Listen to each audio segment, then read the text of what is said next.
Nagbabalik po ang Rotary in Action at oras na po para sa ating Governor's Corner, kung saan ay kikilalanin natin ang ating featured Rotarian of the Night at ang kanyang kwentong nagsasaad ng kanyang mga proyekto.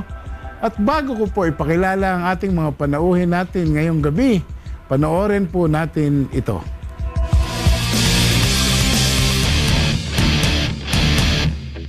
Born on the 11th of September 1974 and eldest in a brood of 10, Paulo Rivera took up his high school education at the Colegio de San Agustin and graduated at the University of Santo Tomas with a degree in Communication Arts. He has been a financial advisor for 17 years now and currently the sales manager of Sun Life Financial and has received various sales awards. A second-generation Rotarian, he was inspired to partake in public service by his father, who happens to be a past president of Rotary Club of Mandaluyong Uptown District 3800. He is also the past president of Rotary Club of Metro Marikina during Rotary year 2009 to 2010 and currently the charter president of Rotary Club of San Juan Neapolitan. Ladies and gentlemen, let us all welcome Charter President Paulo Rivera.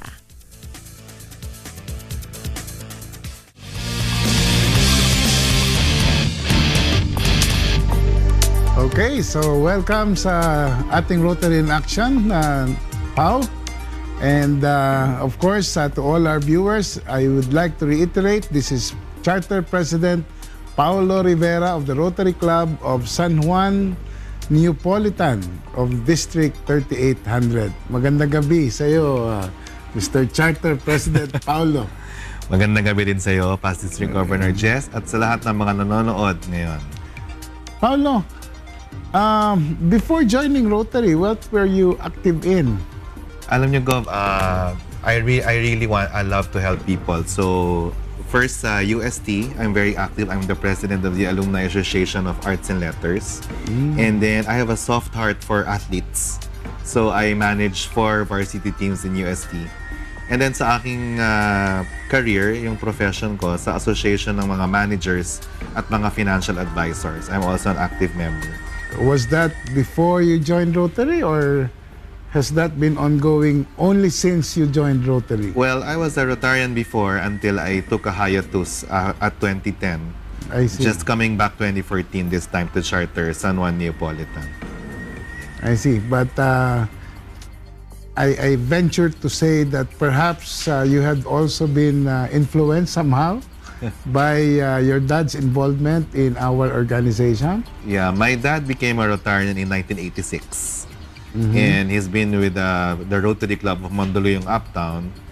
So, doon po ako nag-Rotaract nung young professional po ako. And si past District Governor June is my District Rotaract Chairman that time when I was a District Rotaract representative. So, na-inspired din ako ni Governor June. I learned a lot from the guy. Of course, we're talking of past District Governor June Farcon. Yes, yes. I see. So, hindi na ako nagtataka na na-inspire ka nga na sumali sa Rotary.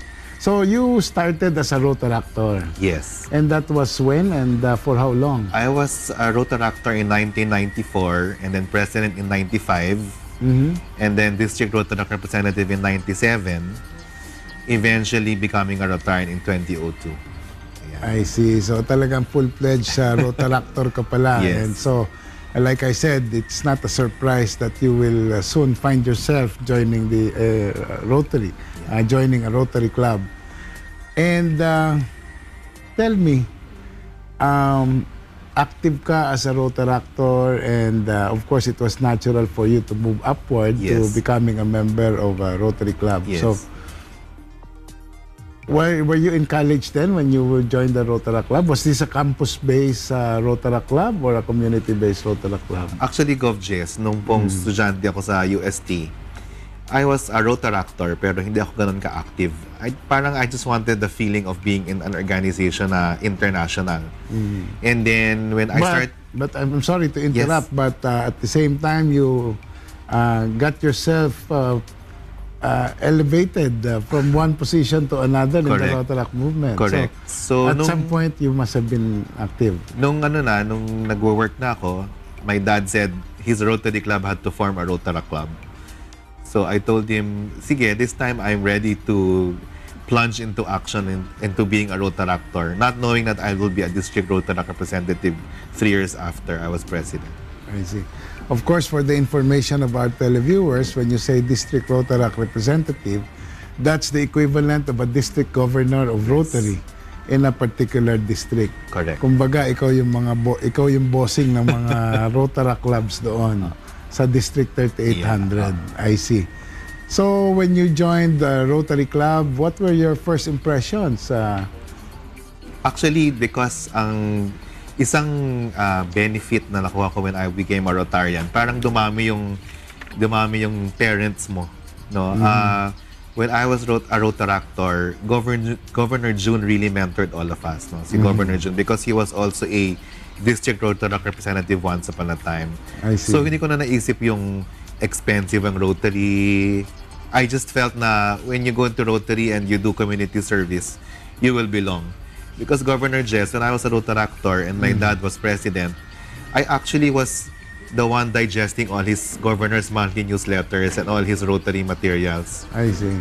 So it was not when Governor Lina Aurelio, siya talagang nag-udyok sa akin maging Rotarian eh. Hindi ako tinigilan ni Gov Lina kasi she's also she's the glorified mother of the Rotaractors in our district. Ay, talaga. So I didn't have second thoughts of being a Rotarian. Now, out of curiosity lang, may I ask if, had you not joined Rotary, ano kaya ang ibang hilig mo? Anong organisasyon kaya ang talagang ipopromote mo or at least gusto mong maging active? Well, I will just push through with my advocacies in both my high school and college alumni associations. I did not think of joining JC or Lions. Hindi ko naisip yan because sabi nga sa daddy ko, Dad, I'm already turning 40. Hanggang 40 years old na ang JC, hindi na ako pwede dyan. And then, yun nga, yung pagiging manager of the varsity teams is like a big brother to them. So I have to take care of them not only in the aspect of financially, but there comes a point you have to help them spiritually, psychologically. I see. So you said you are the president of the Alumni Association of UST. Of the Arts UST and Letters. Arts and Letters. Yes. Yes. And but yung sa athletics man, which team is this of UST? Okay. I manage the men's and women's lawn tennis teams, the men's table tennis team, and the baseball team. Talaga? Dami nang hinahawakan mong teams, ha? And of course, these are all varsity teams Yes. representing UST Yes. in various tournaments. Oh, ano? yes. Okay, let's talk about your involvement naman in the Rotary Club. Ano bang mga proyekto ang iyong sinusulong sa inyong Rotary Club? Actually, Gov, that's a good question. Kasi nga when I came back into Rotary in June of this year, I discovered that there's a lot of changes in the movement from the time I left. And one particular event was institutionalizing the Rotary Day, which was, of course, a mandate of the RI President, Gary Huang. So we did a medical mission of all the San Juan Rotary clubs as part of our Rotary Day. Ngayon kami, sa club namin, we are about to launch our livelihood for our RCC. Of course, I know that's very close to your heart. Next Wednesday, ito-train na sila sa Jario Bags. I see. Tapos, of course, you are one with our Governor Mario Loco, yung flagship project niya on providing livelihood for the disabled and taking care of the disabled. I see. So you have this as your advocacy in the club? Yes. And of course, being one with the district, it's the same direction. Again, how did you celebrate Rotary Day? Well, back in July 26, of the first month of our Rotary year, we had a joint medical mission, and then we also donated slippers. Tapos mayroong livelihood. It was a conglomeration of all the San Juan Rotary clubs in the district. Yeah, we certainly commend you, Paulo, for all these things that you have done. Firstly as a Rotaractor and now as a Rotarian. And I wish you all the luck.